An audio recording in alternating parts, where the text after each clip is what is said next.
What's up, guys? On Friday, I saw Zendaya's new movie, Challengers. Now, I saw the dude who directed the movie. I saw his last movie last year. I think it was either last year. I want to say it was. No, it wasn't last year because I remember I watched that movie on a Thanksgiving, and I watched Napoleon last Thanksgiving, so it was 2022. But it's kind of like last year because it's not that like far away. But it's technically been like a year and a half. But I watched his last movie, Bones and All. Timothy Chalamet, Taylor Russell. I liked it. I was vibing with it. It didn't do great at the box office. Now he's back with Challengers and Zendaya and two actors who I don't really know. I'm not gonna lie.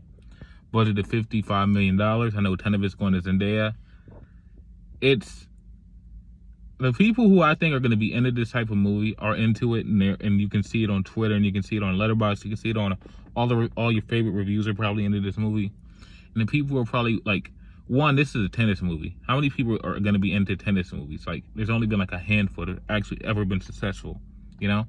And this movie's got like a B+ cinema score, so it's like the people who are into this type of movie are into it, and the people who aren't. And you can't really fault people for that. But what is this? 2 hours and 11 minutes. And one thing about this movie that I feel like makes you feel that whole, even if you like it, one thing that I think makes you feel that whole 2 hours and 11 minutes is they jump time constantly. And there was like some times between, like when we were getting to the end of the movie, like now that I know it was the end of the movie, this motherfucker was like let's fucking yellow flashpoint, jumping back and forth, back and forth, back and forth, back and forth. It's like, brother, calm down. I like what you're doing in this timeline. Can we stay in this timeline for this 5 more minutes? Then he goes to another timeline. And I like what he's developing in that timeline. Can we stay in this time? I don't know why I'm calling it a timeline, but can we just stay in one time jump for like more than 5 minutes, please? I know it's all telling one big overarching story, and it's all explaining the character dynamics, how one gets to another. And some stuff is revealed. Like, we see one character who, like, seems like he's very down on his luck. And you can see just by the way he moves. There's a reveal here by Zendaya's character, like, towards the beginning to the middle of the third act about a character that's been moving around like he's some broke, down on his luck. Just happy to be here. Jolly go fellow fucking broke boy. And we find out he's rich. I'm not going to say which character it is, but you can probably guess. But it's like, this guy was moving around, like, all the time, like he's moving around like he's so down on his luck. He's such a struggling traveling tennis player, and then you find out, oh, he's rich. Oh, he has fucking parents. Like, that was a big reveal for me. And I think that's like when he was using like the time jumps really well, but it's like he jumps around a lot, and I feel like that's the only reason you really feel that, like, you really feel the runtime. Like, overall, like the tennis, I know this was filmed with IMAX cameras. No one near me was filming this in IMAX. I'm not going to say that. It depends on how you feel, how close is near you. For me, anything over 45 miles is not near me. And I mean 45 miles highway, fucking freeway. I can get on a toll. I can just go straight. That's like, if you're over 45 miles, that's way too long for me. Like, I can get to my local AMC is 36 miles, so that's 30 minutes away. I can make that, you know? I'm okay with that. But like, anything over 45, that's not near. And that's the only places over 45 miles were showing it in IMAX. So I didn't see it in IMAX. I'm sure it would have been amazing because like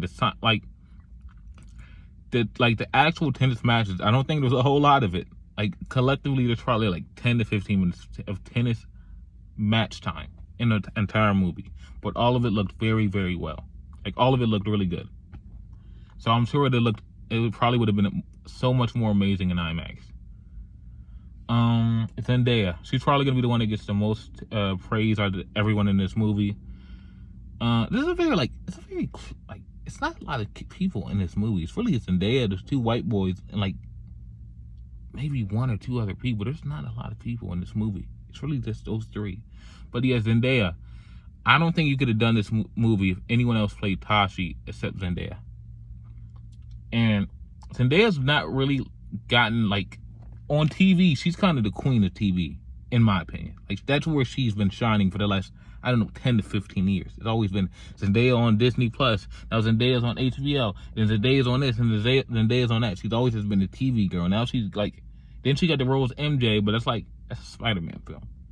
And they're going to make a lot of money, but You know, ain't gonna get a Golden Globe, ain't gonna get an Oscar, ain't gonna get something to put on your shelf doing Spider-Man. And this is like her first role where it's like she can get an Oscar nomination, she can start moving forward and getting these big roles.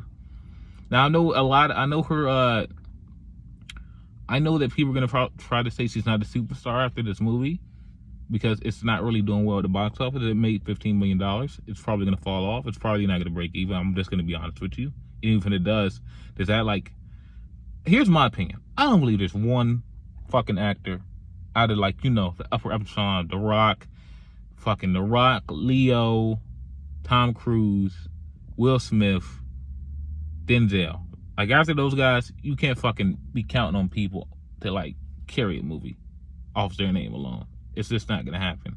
It's not gonna happen with Timothy. We saw Bones of All. I know that's like a fucking cannibal movie, but still, that was his name. Put it on the poster. Timothy Chalamet in this. And Tom Holland's the same way. Like he can be Spider-Man all day long. I don't think you can put his name on something that's gonna just fucking blow up. Robert Pattinson, you can't just put his name on something that's gonna blow up. There's no, like, that's just not how shit works anymore. Because fame, the idea of fame, all of that's changed. There's people who will never watch movies, just watch YouTube all day. YouTubers you never heard of, and there's millions and millions and millions of subscribers and viewers that you have never heard of, never gonna hear of. And they got millions of people dedicating their time to them every day, and you're never gonna hear them. That's how much the internet has changed people's perception of film. Then you gotta take in the fact that most people don't watch movies, straight up, especially in a movie theater. That's like, you're lucky you get a motherfucker in a movie theater twice a year. So you gotta like, I think like, that's why I like get like, see, Zendaya got paid $10 million for this movie, and I think, yes, she's very good in this movie.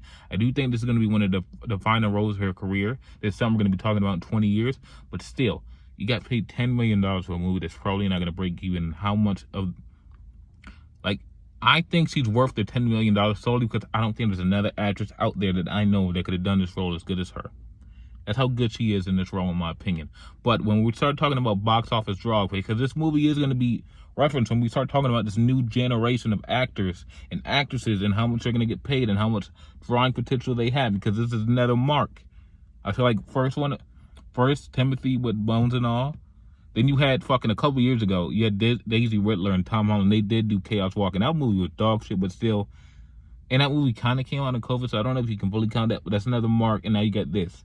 Those are 3 movies against a new generation of young actors to say, are they draws or are they not, you know? But that's a box office talk. That has nothing to do with the movie, and it's pretty fucking boring because at the end of the day, the quality of the movie is the only thing that matters. And this is a really good fucking movie, and I recommend, if you are into this type of stuff, like if you feel like this, if you watch the trailer and feel like you're going to be into this movie, I suggest you give it a shot. I hear it's not the greatest trailer and it doesn't really sell it that well, but if you like the trailer, you're probably going to really like the movie. So overall, I give Challengers an 8.5 out of 10. I've been giving out a lot of 8.5s out of 10, I know. But the time jumping was really like irking me, because I really just wanted to stay in one particular like spot for like more than 5 to 10 minutes because it was really interesting to me. So yeah, Challengers, 8.5 out of 10. Peace.